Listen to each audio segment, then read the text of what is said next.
नाज़रीन, पाकिस्तानी सरजमीन को ये एजाज हासिल है कि यहाँ दुनिया की 14 बुलंद तरीन चोटियों में से दूसरी बुलंद तरीन चोटी, जिसे पाकिस्तानी K2, चाइनीज क्योकर और तिब्बतियन चोगोरी कहते हैं, उसके साथ मुतअद्दिद ऐसी बुलंद चोटियां मौजूद हैं जिनकी ऊंचाई 6000 मीटर से बुलंद है। जबकि K2, जिसका नाम कराकोरम रेंज में दूसरी बुलंद चोटी होने की वजह से K2 पड़ा, उसकी मोहब्बत में दुनिया से सैकड़ों कोहपेमा इस पहाड़ के चेहरे पर किस करने आते हैं। कई ऑक्सीजन कम होने से मर जाते हैं पतंगे की मानद, और कई अपने इश्क को सर कर जाते हैं। ऐसे ही एक अमेरिकन जोड़े ने 2019 में इस चोटी को सर करने की कोशिश की। उनके साथ पाकिस्तान में क्या गुजरी और इस दियोकामत पहाड़ ने उनके साथ क्या रवैया अपनाया, आइए ये कहानी आपको सुनाते हैं। दुनिया की दूसरी बुलंद तरीन चोटी K2, जिसकी बुलंदी 8611 मीटर है, जो बुलंद तरीन चोटी माउंट एवरेस्ट से सिर्फ 244 मीटर कम है। इस चोटी की मोहब्बत में हजारों को पहमा गिरफ्तार हुए, लेकिन इसके चेहरे तक सिर्फ 400 ही पहुंच सके, बाकी इसके इश्क में फना हो गए। क्योंकि ये चोटी माउंट एवरेस्ट से ज्यादा खतरनाक है। 5 को पहमाओं में से सिर्फ 4 इसकी चोटी तक पहुंचते हैं, जबकि एक की हलाकत लाजमी है। क्योंकि ये चोटी माउंट एवरेस्ट से ज्यादा खतरनाक है, वहां मरने के सिर्फ 5% चांसेस और यहाँ 25% चांसेस हैं। यही वजह है कि इसे सेवज माउंटेन भी कहा जाता है, जो बंदे को मारने की कोशिश करती है। मेरा नाम एडरसन है। मुझे कुछ दोस्तों ने कहा कि सेवज माउंटेन को सर करते हैं। मुझे खुशी हुई जबकि मेरे साथ कार्ला पेरेज, जो अब तक दुनिया की 3 बड़ी चोटियां बगैर ऑक्सीजन के सर कर चुकी हैं, वो भी तैयार हो गईं। हम अपनी टीम के साथ अस्करदू पहुंचे और फिर वहां से अस्कोले, जहां से ये सफर शुरू हो रहा था।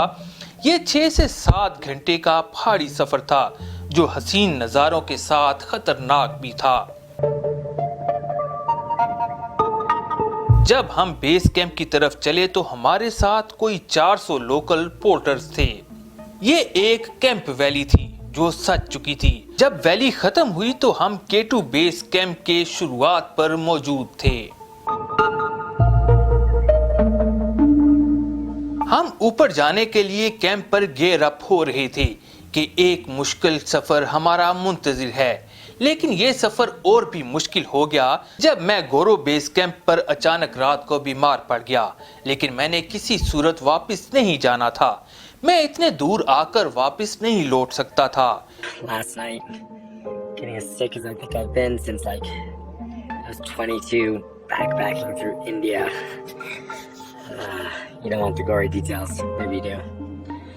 Both of them's real rough. Non-stop, and then got so cold that I couldn't stop shivering. Even though we're only at 14,000 feet, Topocala, Pemba, and Paladin ended up totally taking care of me.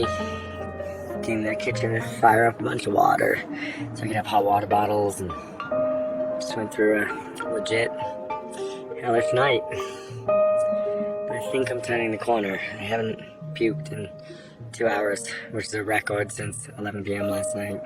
So we're staying. We're not moving up to Broad Peak Base Camp today with the rest of the group, which I was so excited to do. See friends here, but we're skipping. I think we're gonna spend 2 more nights here in Goro too, and I hope that'll get me, back on track. So not only can I move and walk, but that I can walk to K2 Base Camp and be not completely shattered.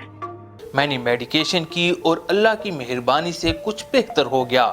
लेकिन साथ ही कुछ इतलात मिली कि साथ वाली चोटी पर 2 कोहपेमा एवालांच की जद में आकर मर गए हैं और हमें धचका लगा।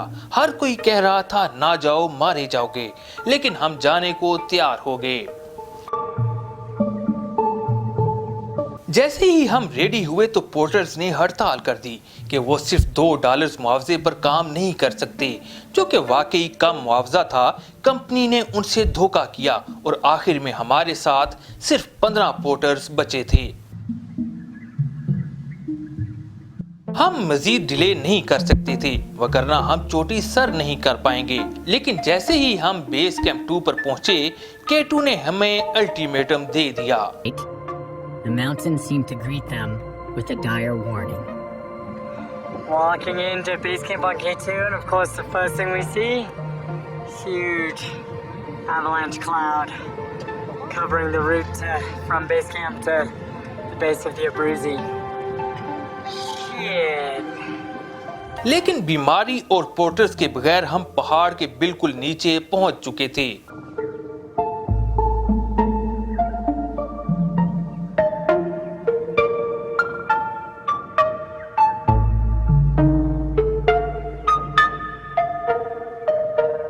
जो पोर्टर्स हमारे साथ आए उन्हें हमने खुश किया और ट्रैक का मुआयना करने के लिए निकल पड़े।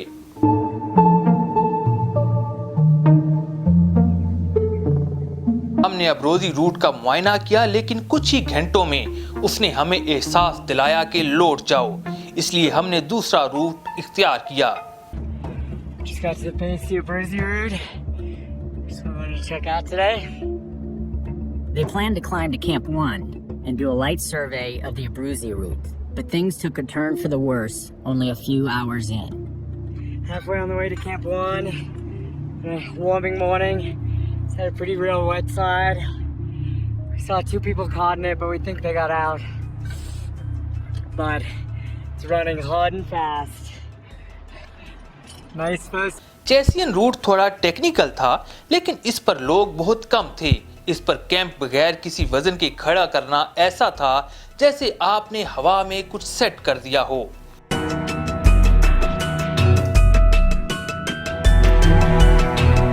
यहाँ पर नज़ारे बिल्कुल मुख्तलिफ थे, लेकिन इस वक्त हमें नज़ारे नहीं, साइंस की जरूरत थी जिसने हमें जिंदा रखना था। अब वो सफर शुरू हो चुका था जिसके लिए ढेर सारी हिम्मत, तजर्बे और प्रैक्टिस की जरूरत थी। जरा सी गलती आपको दुनिया से जुदा कर सकती थी।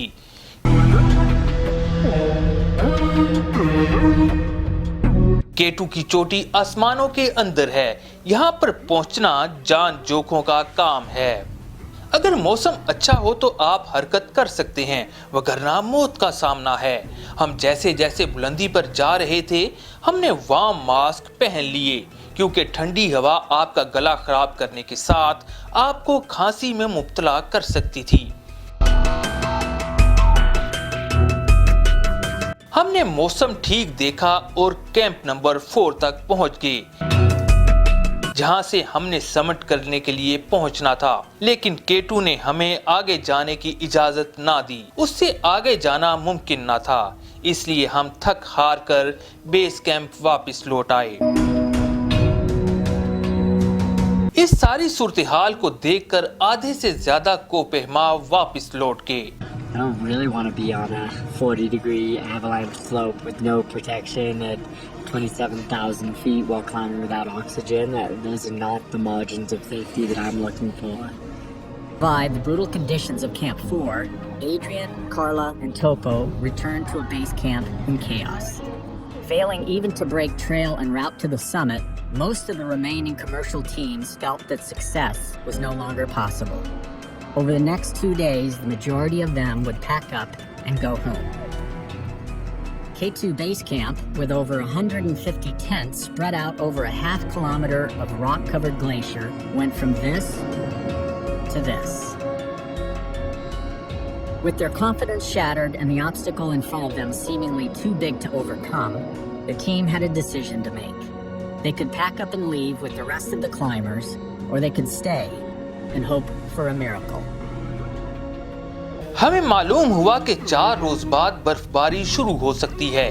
हमने कोशिश की और सर्द मौसम में कैंप 4 तक पहुंच गए और फिर रात को सफर शुरू कर दिया।